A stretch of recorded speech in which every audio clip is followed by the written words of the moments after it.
একজন strong woman হলো কালো তিক্ত দামি স্বাদের কফির মতন। তার সমস্ত জীবন দর্শনের অভিজ্ঞতা আর জীবনের টানাপোড়েন তাকে ধীরে ধীরে ব্ল্যাক কফির মতনই প্রসেস করে। কফির বিন রোদে শুকিয়ে যেমন ওভেনে পড়ে অনেকগুলো প্রসেসে তার স্বাদ নির্ভর করে তৈরি হয়, তেমন একজন স্ট্রং ওম্যানেরও জীবনের পিছনের গল্পে লুকানো থাকে একটা অবুঝ বালিকা, যেখানে সবার থেকে বিমুখ ও জীবনের কঠিন পথ পাড়ি দেওয়ার অভিজ্ঞতা লুকানো থাকে।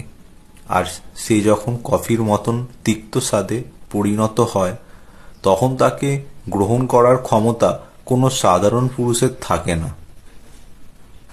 কারণ এই দুনিয়ার পুরুষজাত সস্তা স্বাদের ওয়াইনের মতো এন্টারটেইন করা মেয়েদের পছন্দ করে। চিনিমুক্ত ব্ল্যাক দামি কফির অভ্যাস কম পুরুষ মানুষেরই আছে, তাই স্ট্রং ওম্যানকে হ্যান্ডেল করা সহজ না। সাধারণ পুরুষ মানুষ যেটাকে তার অ্যাটিটিউড ভাবে, একজন স্ট্রং মেন্টালিটির পুরুষ একজন স্ট্রং ওম্যানের অভ্যাস ভেবে আগলে নেয়। তাই একজন রিয়েল পুরুষ জানে স্ট্রং ওম্যানগুলো সম্পূর্ণ আলাদা। তার মুড, তার প্যাশন, তার কাজ ও তার বাক স্বাধীনতা অন্য 5টা নারীর চেয়ে আলাদা। তাকে ভালোবাসতে হলে তাকে গ্রহণ করার ক্ষমতা থাকতে হবে।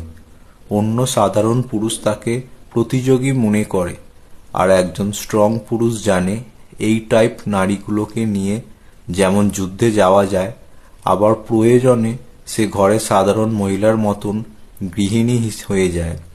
তার লয়্যালটি ও তার যোগ্যতা তাকে অন্য 5টা চিপ মেন্টালিটির মেয়েদের থেকে অনেক বেশি আলাদা করে থাকে।